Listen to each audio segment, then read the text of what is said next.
Irmãos, o assunto que nós nos propomos a trazer, a refletir com vocês nesta noite, é o seguinte: no meio dos doutores. E essa reflexão ela é baseada em Lucas capítulo 2, versículo 46. Nós já temos ali o texto. Depois de 3 dias, o encontraram no templo sentado entre os mestres, ouvindo-os e fazendo-lhes perguntas. Eu vou preferir a tradução que tem exatamente a palavra doutores, até porque nós já colocamos essa palavra aqui no título da nossa mensagem. Mas, mestres, doutores, tudo faz parte de pessoas brilhantes, das classes brilhantes, que conduzem o reino de Deus. Nós não temos a intenção de trazer para os irmãos uma palavra vaidosa ou orgulhosa sobre esse assunto, longe de nós. Mas nós queremos ser fiéis não somente ao texto, como também a outras partes da palavra de Deus, que ela nos conduzem a uma vida de triunfo. Graças a Deus que a cada dia nos conduz em triunfo. Em Cristo nós somos mais do que vencedores. Não é? E o Cordeiro não é saindo vencedor. Então, o Evangelho, a vida cristã, em essência, é uma vida de vitórias. Nós somos convidados, desafiados a uma vida de firmeza, de vitória, a uma vida altaneira, uma vida em que o pendão real, não é, nos é entregue. Então, nós não somos chamados para viver uma vida de derrotas, uma vida assim afastadas dos prazeres do reino de Deus. Eu digo prazeres do reino. Mas, é claro, quando alguém se dá aos prazeres do mundo, então aí os problemas acontecem e, infelizmente, em nosso meio também, nem todos os filhos, nem todos os netos, nem todos os familiares servem ao Senhor. A proposta do Evangelho é de vitória, mas a proposta tem que ser aceita. A proposta deve ser abraçada, deve ser querida, deve ser vivida. E aí sim, a realidade da vitória, ela acontece e nós estamos aqui, muitos de nós, para testemunharmos essa realidade da vitória que nos é dada por Cristo Jesus, nosso Senhor, e isso contando com o apoio, a decisão daqueles que nos criaram, daqueles que vieram antes de nós, daqueles que em nossas famílias, ou tios, ou avós, ou pais, nos trouxeram a grandeza do Evangelho, a educação cristã, enfim, a fé cristã para dentro do seio familiar, e isso tem sido uma bênção para todas as famílias que passaram ou passam por essa experiência. De sorte que o Evangelho, irmãos, ele tem proposta. E a proposta é de fé, amor, esperança e de uma vida vitoriosa. Então, no meio dos doutores, nós sabemos do que aconteceu com Jesus e os seus pais. Os pais de Jesus eram religiosos. E esse episódio aconteceu por causa de um evento religioso. Eles saíram lá de Nazaré e vieram para Jerusalém. E Jesus fazia parte da comitiva, porque os pais vieram também juntamente com mais pessoas. Mas aconteceu um episódio interessante que beira ao relaxamento, mas que, na verdade, não foi bem isso. Os pais de Jesus, José e Maria, depois que eles voltaram da festa, eles caminharam um dia. Depois de um dia, eles descobriram que Jesus não estava entre eles. Eles retornaram a Jerusalém, ou seja, um dia viajando e um dia de retorno. E somente lá, depois de 3 dias, é que eles encontram a Jesus Cristo. Então vejam bem, irmãos. Nas famílias mais sagradas, acontece também algumas situações de relapsidade, não é? Eu não quero aqui passar o pano para José e Maria, mas quem nunca deixou um leite queimar aqui? As melhores donas de casa, e se botar donos de casa, aí é que o leite derrama, não é? Pois bem, então todos nós temos momentos de esquecimento, relapsidade. Isso aconteceu com os pais de Jesus. Mas vale aqui contar o que os pais de Jesus, José e Maria, davam para ele até os 12 anos. Qual era a conduta religiosa de José e Maria para com Jesus? Todo bom judeu frequentava a sinagoga, e a sinagoga também tinha a casa do livro, que era para as crianças. Então, todo bom judeu conduzia os seus filhos a aprenderem todos os protocolos religiosos que formavam a mente religiosa dos seus filhos. Tanto que era aos 12 e 13 anos que o menino judeu, ou já adolescente, era declarado de maioridade espiritual, de maioridade religiosa. Então, aquilo que Jesus aprendeu em casa, ele teve condições de levar à praça. Não tem esse adágio no interior, e eu acho que aqui na capital também. O costume de casa vai à praça. Pois bem, o que Jesus aprendia em casa, o que Jesus aprendia lá na esfera da sinagoga, o que Jesus aprendia até vindo também a Jerusalém, deu a ele a condição de fazer uma escolha decisiva e importantíssima na vida dele. No meio dos doutores, foi o lugar que Jesus escolheu para estar quando tinha 12 anos. Infelizmente, pastor Paulo, alguns até filhos, nossos filhos, alguns que mesmo tendo vindo à igreja, aprendido na igreja, mas aos 12, 13, 17 anos, não estão se assentando no meio dos doutores. Estão se assentando nas jogatinas, não é? Estão se assentando junto com pessoas que usam drogas. Enfim, estão se assentando em outros meios, infelizmente. Mas Jesus, por decisão própria, tanto que os pais nem sabiam que ele estava lá, aos 12 anos ele decidiu se assentar no meio dos doutores. Foi o ambiente que Jesus escolheu para estar aos 12 anos. Isto para ouvir, isto para interrogar, isto para responder, e com sabedoria, com grandeza, com inteligência. Ele teve iniciativa própria. Em sua cabeça já pairava a convicção do compromisso com a obra do Pai Celestial.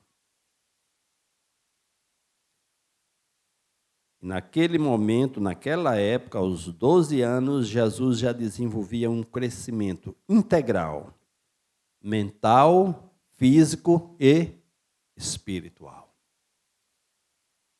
Ele crescia proporcionalmente em todas as direções substanciais que uma criança ou um jovem deveria ou deve crescer. E nós temos aqui dois textos, não apenas o 40, no capítulo 2, né, de Lucas. No capítulo 2, é interessante aqui que no versículo 40, diz assim: crescia o menino e se fortalecia, enchendo-se de sabedoria, e a graça de Deus estava sobre ele. Mas o versículo 52 praticamente repete: e crescia Jesus em sabedoria, estatura e graça diante de Deus e dos homens. Apenas algumas diferenças, algumas palavras diferentes, mas com o mesmo sentido. Então, esse foi o crescimento de Jesus. Esta era a capacidade de Jesus Cristo. E por escolha própria, ele foi e se assentou no meio dos doutores. Isaías 32, versículo 8, ele fala sobre a projeção do nobre, e eu quero compartilhar com os irmãos. Mas o nobre projeta coisas nobres, e na sua nobreza perseverará. Então, a vida do cristão, ela deve ser uma vida projetada. Nós, inicialmente, devemos projetar para os nossos filhos. Logicamente que nossos filhos devem também absorver essa projeção. E a projeção é de nobreza. E aqui, mais uma vez, eu quero me justificar. Não estou falando em posições vaidosas, mas posição de firmeza, de saber o que quer com Deus e para Deus. Quais são os nossos compromissos já a partir dos 12 anos? Pode ser 10, pode ser 9, pode ser 13, 15, com o reino de Deus. Jesus, por iniciativa própria, já sabia que o Pai tinha compromisso com ele e ele deveria ter compromisso com o Pai. Tanto que ele disse para Maria: não sabias que eu deveria estar cuidando dos negócios do meu Pai?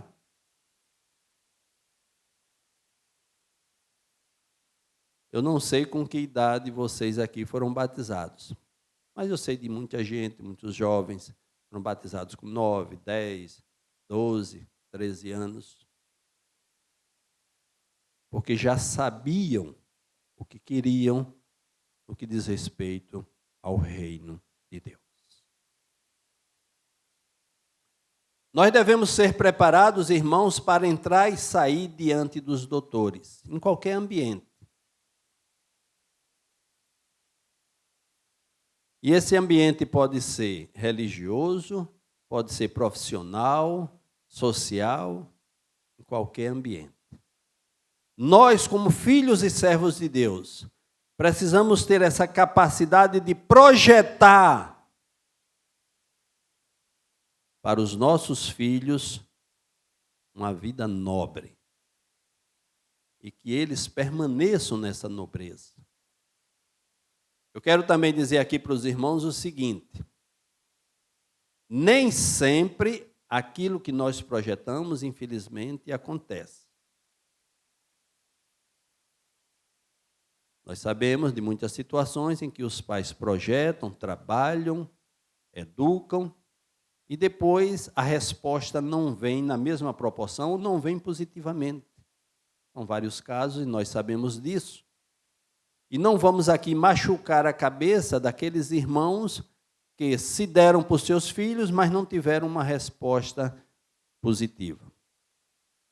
Mas, o que nós queremos colocar aqui é a responsabilidade que cada pai deve ter na criação dos seus filhos, conduzindo-os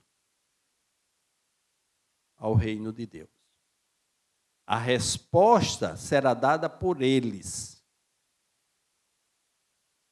Eles é quem devem completar o ciclo educacional. Em educação, você tem o agente que oferece a educação, mas tem o objeto que recebe a educação. E é maravilhoso quando ela se completa. Alguém educa e o educando, ele dá uma resposta positiva àquilo que recebeu em termos educacionais. Por isso, em segundo lugar, nós queremos colocar que, como pais, devemos investir na educação de nossos filhos para que eles possam estar no meio dos doutores. Jesus, por ele, escolheu estar no meio dos doutores. Maria não levou, José não levou, mas ele, por iniciativa própria, pela educação que já havia recebido e pela compreensão de que deveria ser um ator no reino de Deus, ele próprio escolheu aquele lugar. E o nosso papel como pais é trabalhar para que os nossos filhos possam entrar, possam sair, possam estar no meio dos doutores sem nos fazer vergonha, mas eles próprios realizando obras benfazejas no meio da nossa sociedade. Então, para que eles possam, profissional e espiritualmente, estar no meio dos doutores, possam entrar e sair, possam ter conhecimento e firmeza de propósito. Paulo aos Coríntios, no capítulo 12, versículo 14, ele nos traz um ensino que eu acho muito interessante, quero compartilhar com os irmãos. Segundo aos Coríntios, capítulo 12, versículo 14. Ele diz assim: eis que pela terceira vez estou pronto a ir ter convosco, e não vos serei pesado. Ele está falando aqui espiritualmente, mas isso vale também para a vida material. Pois não vou atrás dos vossos bens, mas procuro a vós outros.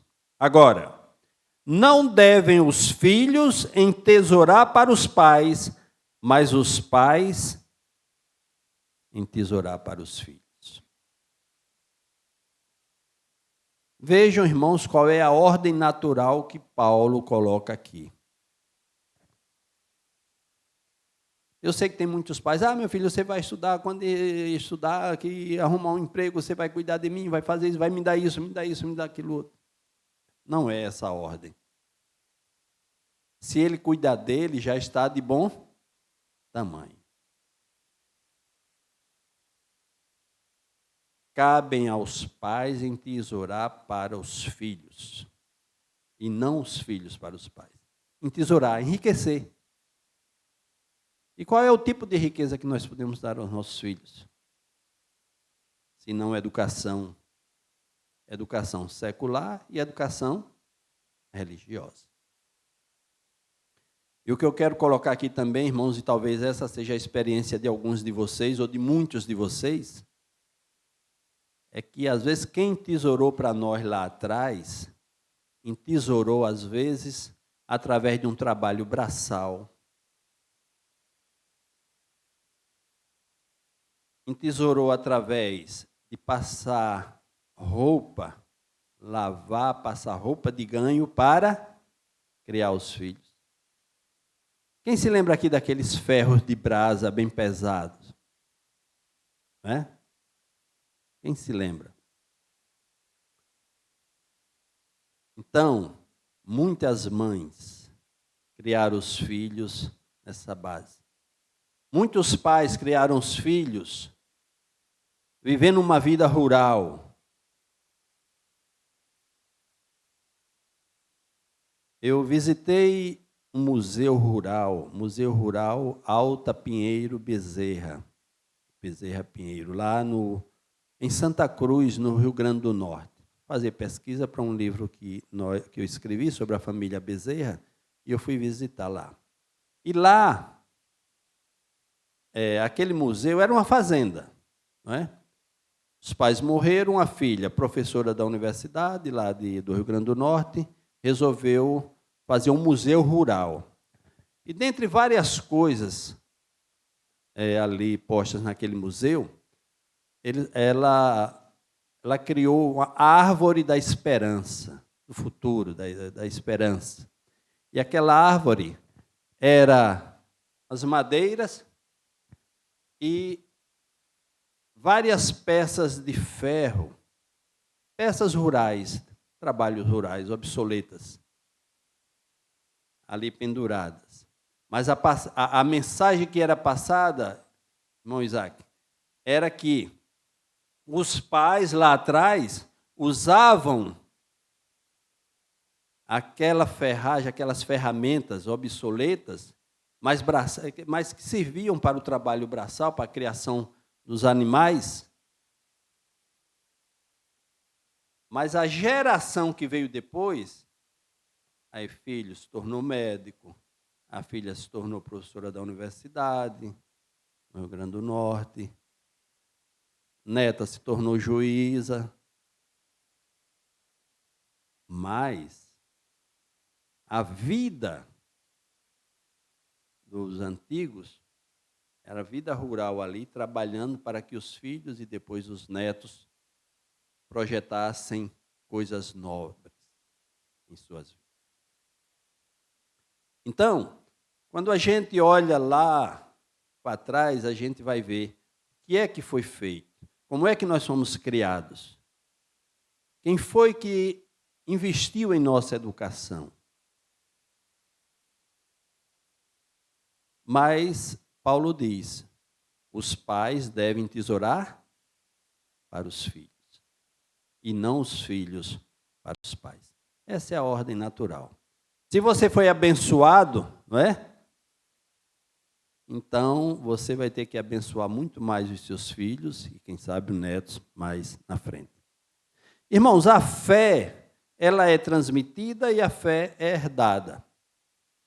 Em 2 Timóteo, capítulo 1, versículo 5, o mesmo Paulo, ele diz assim, olha, a fé que veio lá de Lloyd e Eunice, e que também existe em você. Isso Paulo falando a Timóteo.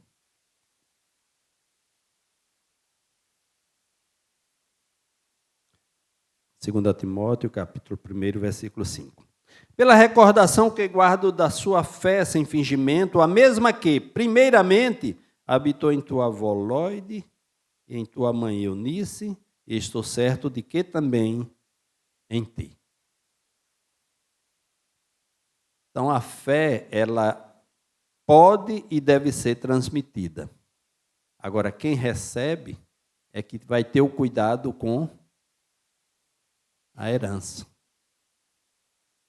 Então, muitas vezes o pai transmite fé, transmite amor, transmite honestidade, justiça, todas essas qualidades e virtudes cristãs.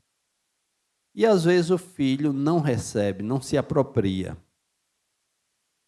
Mas o que eu quero dizer é que quase sempre, na maioria das vezes, os filhos se apropriam daquilo que recebem dos seus pais. No caso aqui, você vê que já era da avó, filha e neto. Lloyd, Eunice e Paulo. Essa fé vinha atravessando. Vinha sendo transmitida, mas também vinha sendo herdada. Nós temos muitos textos catedráticos sobre família, e um deles, Provérbios 22:6, é aquele: ensina a criança no caminho. Pronto. Então, esse a gente já sabe até qual. Mas ensina. A nossa parte é ensinar. O resultado, irmãos, vai ser com Deus e com a criança. Nós não podemos nem devemos falhar na nossa parte. Nem queremos que eles falhem na parte deles, mas se eles falharem, é a responsabilidade deles. A nossa parte é ensinar a criança no caminho em que deve andar. Ainda em Provérbios 22, porque esse texto ele está em Provérbios 22, bem aqui pertinho, no versículo 28, tem um texto que eu gosto muito dele e quero compartilhar com vocês. Provérbios 22, capítulo 22, versículo 28. Na minha tradução diz aqui: não removas os marcos antigos que puseram teus pais. Aqui envolve os marcos da propriedade, especialmente rural, né? O povo vivia mais, e ainda no Brasil nós temos muita gente que a vida é mais rural. Então, olha, seus pais foram honestos. Eles disseram, olha, aqui, até aqui me pertence, até aqui me pertence, até aqui me pertence, até aqui me pertence. Os marcos da nossa propriedade são esses aqui. A nossa propriedade está aqui. Então, não invente, depois que seus pais morrerem, você querer crescer 10 metros para cá, 5 metros para cá, 30 para cá, 20 para cá. Porque vai dar o quê? O que é que pode dar? Diga aí. Confusão, tiro de espingarda, de garruncha, né, e de canhão, seja lá do que for. Eu, às vezes, passo para ir para um terreno de um sobrinho meu, lá entre Riachuelo e Malhador, num lugar chamado Tabua. Não sei se alguém aqui conhece a Tabua. Hein? Conhece? Pronto. E quando eu passo para o terreno do meu sobrinho, um terreninho pequeno lá, as 3 tarefas, aí tem uma Santa Cruz de beira de estrada. Sabe o que é Santa Cruz de beira de estrada? Né? Alguém morre ali e tal, aí bota a Santa Cruz. Mas aquela pessoa que morreu ali, porque tinha o costume de invadir terras dos outros. E a marca está lá. Então, irmão, nós temos marcos de propriedades que não devem ser mexidos, porque isso envolve a educação, a solidariedade, a sinceridade, a honestidade. Mas eu diria que na vida cristã, o marco da fé, o marco do amor, o marco da esperança, o marco da solidariedade, não é? O marco de sentir os problemas uns dos outros, orar uns pelos outros. Todos esses marcos devem ser mantidos em nossa vida cristã. O marco da fidelidade. Então, muitos dos nossos jovens, das nossas crianças, infelizmente, crescem e abandonam o quê? Os marcos antigos, porque querem coisas novas. Mas não novas no Evangelho, novas no mundo, infelizmente. Quando nós tivemos a Assembleia da Convenção Batista em Maceió, na comemoração do centenário do Trabalho Batista em Alagoas, nós ficamos num quarto, na verdade era uma escola não, era uma universidade. Aí nós ficamos lá numa sala, junto com pastores do Rio de Janeiro, de uma caravana do Rio. E naqueles dias, um dos pastores que estava participando ali, ele estava com aquele misto de tristeza e de conforto. De tristeza porque um dos filhos dele tinha acabado de ser assassinado lá no Rio de Janeiro, num bairro chamado Mesquita. Eu conheci Mesquita, eu conheço Mesquita. O conforto é que ele foi assassinado porque ele foi ao chefe da gangue e devolveu a arma. Ele não queria mais viver aquela vida no crime. Já tinha decidido voltar para o Evangelho e para a igreja. Só que com aquela mesma arma, quando ele deu as costas, o chefe o matou.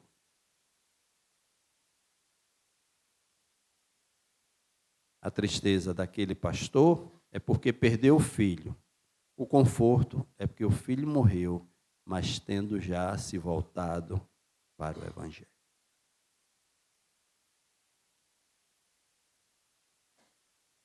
Não removas os marcos antigos que puseram os teus pais.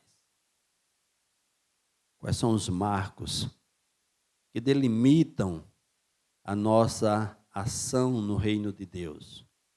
Delimita no sentido de a gente ter a coragem de se defender do mundo, se afastar do mundo e viver no reino de Deus.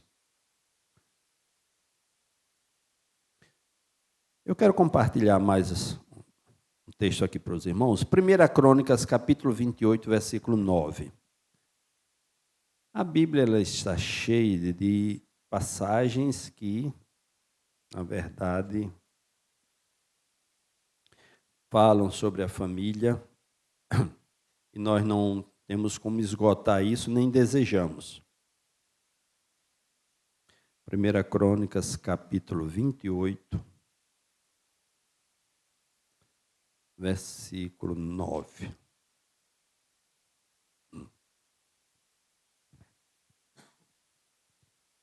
Diz assim: Tu, meu filho Salomão, conhece o Deus de teu pai, serve-o de coração íntegro e alma voluntária. Porque o Senhor esquadrinha todos os corações e penetra todos os desígnios do pensamento.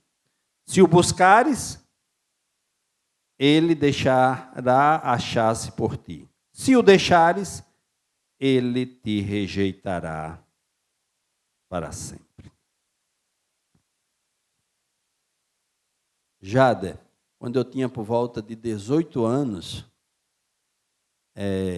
no antigo templo aqui da primeira igreja, seu pai, ele passou 4 semanas pregando sobre isso aqui. Primeira semana, e tu, meu filho Salomão. Segunda semana, ele pregou, conhece o Deus de teu pai. Terceira semana, serve-o de coração íntegro e alma voluntária. Na última semana, ele completou o texto. Eu tinha uns 18 anos, viu? Acho que faz um tempinho. E tu, meu filho Salomão, conhece o Deus de teu pai. Então aqui é interessante. Mesmo que o pai sinta e cumpra a responsabilidade de passar para os filhos, mas ele está dizendo, você tem que conhecer. Você tem que se apropriar. Você tem que ter a sua própria fé nesse mesmo Deus. Você precisa conhecê-lo, passar por experiências com ele, para amá-lo, não por força nem por violência, mas pelo próprio Espírito.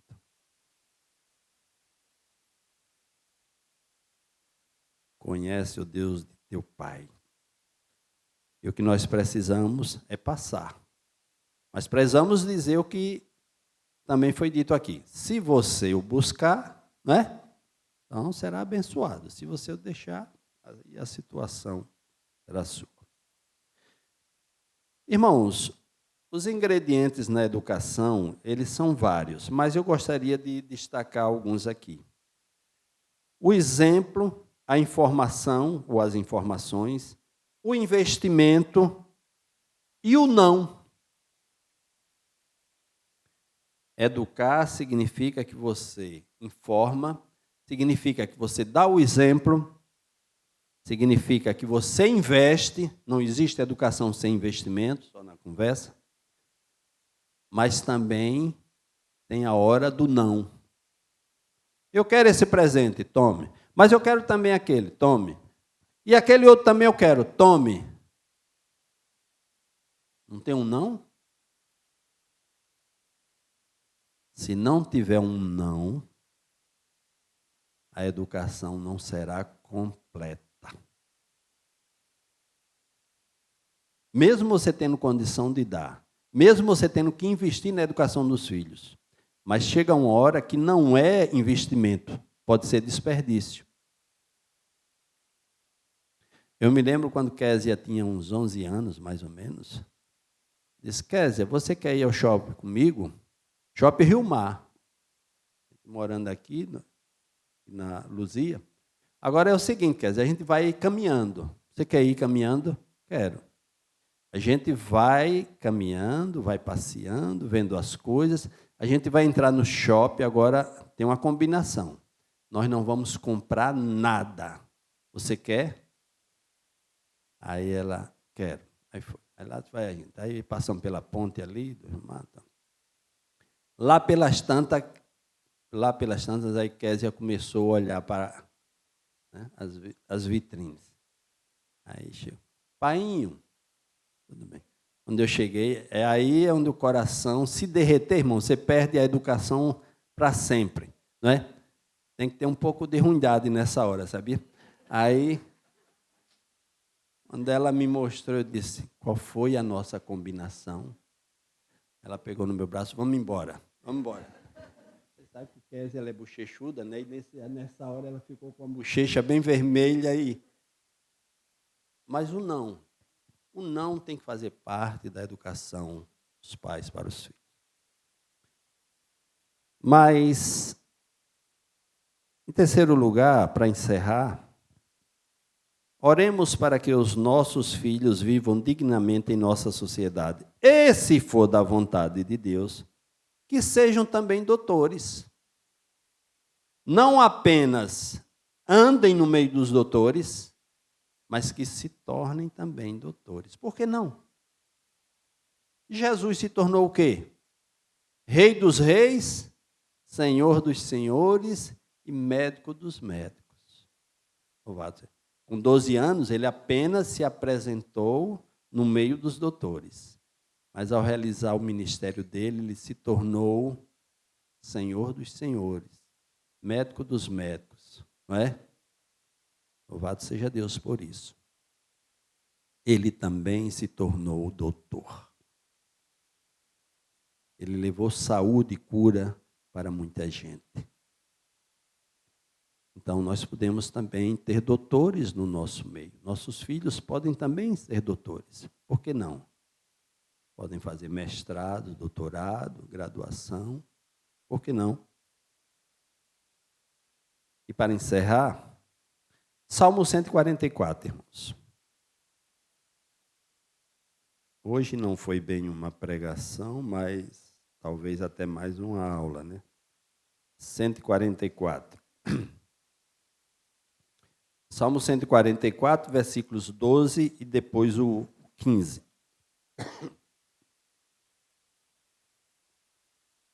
Que nossos filhos sejam na sua mocidade como plantas viçosas, e nossas filhas como pedras angulares, lavradas como colunas de palácio. Plantas e pedras. Tudo serve para edificação. Para frutos e edificação. 15. Bem-aventurado o povo a quem assim sucede. Sim, bem-aventurado é o povo cujo Deus é o Senhor. Não é? Irmãos, que Deus nos ajude a criar, a educar, a projetar, de tal sorte que nossos filhos e nossos netos venham ser bênçãos para o reino de Deus e para a nossa sociedade. Amém?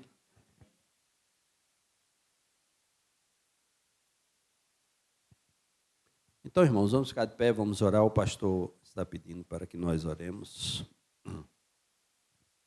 Santo Deus e eterno Pai, nós te louvamos e te agradecemos por estes momentos na tua casa, na tua presença, pelos hinos que cantamos e ouvimos, pelos louvores, pelas orações aqui realizadas, pela tua palavra, Senhor, que foi explanada. Ó Deus, dá-nos a força, sabedoria, tudo o que seja necessário para que os nossos filhos, Senhor, se assentem nos meios dos doutores. Com firmeza, com santidade, com destreza, com ousadia, com sabedoria. É a nossa oração, em nome de Jesus. Amém.